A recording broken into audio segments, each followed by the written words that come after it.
students, welcome to my YouTube channel. Today we will do question number 3 of exercise 3.3. So, question number 3 is given us, can a quadrilateral ABCD be a parallelogram if? क्या एक quadrilateral ABCD एक parallelogram हो सकता है यदि angle D plus angle B is equal to 180 degree. यदि हमारे पास एंगल D और एंगल B को ऐड करने के बाद में 180 डिग्री आता है, तो इसके लिए मैं एक यहाँ पे रफ फिगर बना लेती हूँ। ये मैंने यहाँ पे एक रफ फिगर बना ली है, इसका नेम रख लेते हैं A, B, C and D। अब हम यहाँ देखते हैं कि एंगल D हमारा ये वाला है एंड एंगल B हमारा ये वाला है, तो यहाँ पे हमारा ये वाला एंगल 90 डिग्री, देन ये वाला एंगल 90 डिग्री। अगर ये एंगल हमारे दोनों 90 डिग्री के होंगे, देन हमारा ये एंगल 180 डिग्री का होगा। पर यह कंडीशन हमारे सिर्फ स्क्वायर एंड रेक्टेंगल पर ही ये हमारी जो कंडीशन है ये लागू होगी, अदरवाइज ये लागू नहीं होगी। सो अगर ये हमारा शेप्स किसी और डायरेक्शन में दिया गया, जैसे लाइक यहाँ पे इसकी साइड्स मैंने बड़ी कर दी, फिर यहाँ छोटी कर दी, देन इस तरह से मैंने कर दी यहाँ पे। अगर यहाँ इसकी साइड्स का लेवल बराबर नहीं है, एंगल्स थोड़े से छोटे या बड़े हैं, तो हमारा ये पॉसिबल नहीं होगा। तो यहाँ पे हम लिख लेते हैं कैन बी, हो सकता है, but need not be, but need not be. Question number 1 यहाँ पे हमारा 3 का 1 पार्ट यहाँ पे कंप्लीट हुआ। Question number B second part में हमें दिया गया है कि A B is equal to D C is equal to 8 centimetre, यानी हमें साइड्स दी हुई है कि A B and D C 8 centimetre है, A D is equal to 4 centimetre and B C equal to हमारे पास 4.4 सेंटीमीटर है। तो यहाँ पे हम एक क्वाड्रिलेटर बना लेते हैं। तो मैंने यहाँ पे एक क्वाड्रिलेटर बना लिया है, ये वाला। देन हम यहाँ पे इसका मेजरमेंट लिख लेते हैं। पहले सबसे पहले नेम लिख लेते हैं A B C and D. यहाँ पे ए बी हमारा दिया हुआ है 8 सेंटीमीटर, तो एंड डी सी हमारा दिया हुआ है 8 सेंटीमीटर। देन ए डी हमारा 4 सेंटीमीटर एंड बी सी हमारा 4.4 सेंटीमीटर। तो हमने ये यहाँ पे इस पिक्चर को इसको ड्रॉ कर लिया है क्वाड्रिलेटर को। अब हम देखते हैं कि क्या ये हमारा पैरेललोग्राम हो सकता है। तो पैरेललोग्राम की जो प्रॉपर्टी है वह कहती है कि हमारी opposite angle are equal and opposite sides are equal. तो यहाँ पे हमारा A B and D C तो इक्वल है, ये वाली साइड एंड ये वाली साइड तो इक्वल है। Then A D and B C हमारी इक्वल मेजरमेंट की नहीं है, क्योंकि ए डी 4 सेंटीमीटर है एंड बी सी हमारी 4.4 सेंटीमीटर की है। So now no, because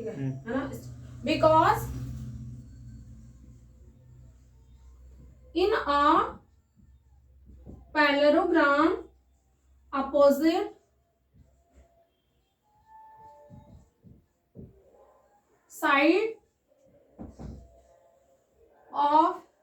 sides are equal, but here यहाँ पे angle AD and BC is not equal, AD is not equal to BC। यहाँ पे हमारा क्वेश्चन नंबर 3 का सेकंड पार्ट कंप्लीट हुआ। अब हम क्वेश्चन नंबर 3 का थर्ड पार्ट देखते हैं। क्वेश्चन नंबर 3 का थर्ड पार्ट हमारे पास दिया गया है angle A is equal to 70 degree and angle C is equal to 65 degree. तो फिर वैसे ही हम यहाँ पे क्वाड्रिलेटर बना लेते हैं। इस जगह ये मैंने क्वाड्रिलेटर ड्रॉ कर लिया है और यहाँ पे हम इसकी नेमिंग कर लेते हैं A B C and D. यहाँ पे ए का मेजरमेंट तो हमारे को यहाँ पे सॉरी थोड़ा सा इसको बनाने में हमें थोड़ा सा ऐसे बनाना पड़ेगा इसे, सॉरी ये इस तरह से बनेगा हमारा ये। अब यहाँ पे हमारा ये 70 डिग्री, देन ये वाला A B C and D. Angle A 70 degree, then angle C 65 degree. हम ऐसा करते हैं, यहाँ पे इस वाले एंगल को हम 65 ले लेते हैं सॉरी, मैंने जो ये बनाया है थोड़ा सा आप इसको देखना कि ये वाला जो बड़ा वाला साइड है ना वो इस तरह से बनेगा, बड़ा वाला, देन ये हमारा छोटा वाला, यहां से लेते हैं हम ए बी। मैंने जो ये मिटाया यहाँ पे राइट किया था, मैंने इसको एक बार मिटा दिया। मैं आपको एक बार फिर से कंफर्टेबल तरीके से समझाती हूँ। सपोज हमारे पास में जो ये एंगल है, एक बार आप फिर से देखना कि मैंने ये एक बार आपको मैं सिंपल ही तरीके से बता देती हूँ। ये वाला, हाँ, यहाँ पे A B C and D. Suppose माना ये हमारा 70 डिग्री का है एंड ये वाला एंगल हमारा 65 डिग्री का है। तो यहाँ पे हम देखते हैं कि जो पैरेललोग्राम की प्रॉपर्टी होती है वहां पे अपोजिट एंगल इक्वल होते हैं, और यहाँ पे अपोजिट एंगल इक्वल नहीं है। तो रीजन यही होगा हमारा नो, बिकॉज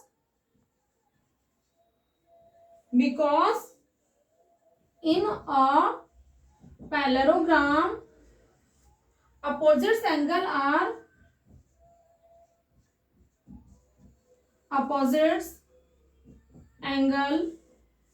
are equal,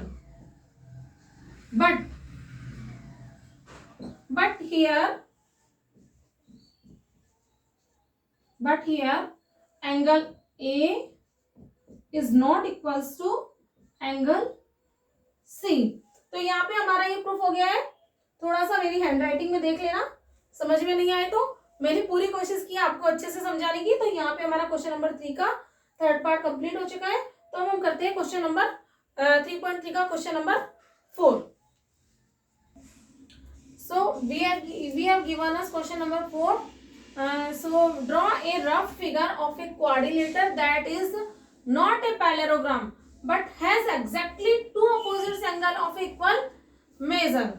हमें एक रफ फिगर ड्रॉ करनी है जिसमें हमें क्वाड्रिलेटर बनाना है, और क्वाड्रिलेटर का ये कह रहा है कि that is not a parallelogram, but वह एक पैरेललोग्राम नहीं होगा, but has exactly 2 opposite angle of equal measurement, लेकिन उसके 2 अपोजिट एंगल इक्वल होने चाहिए। हमें क्वाड्रिलेटर बनाना है जिसके वो पैरेललोग्राम नहीं होना चाहिए, लेकिन उसके अपोजिट एंगल इक्वल होने चाहिए। तो हमें मालूम है कि ये जो हमारा था ना, ये हमारा था काइट शेप का।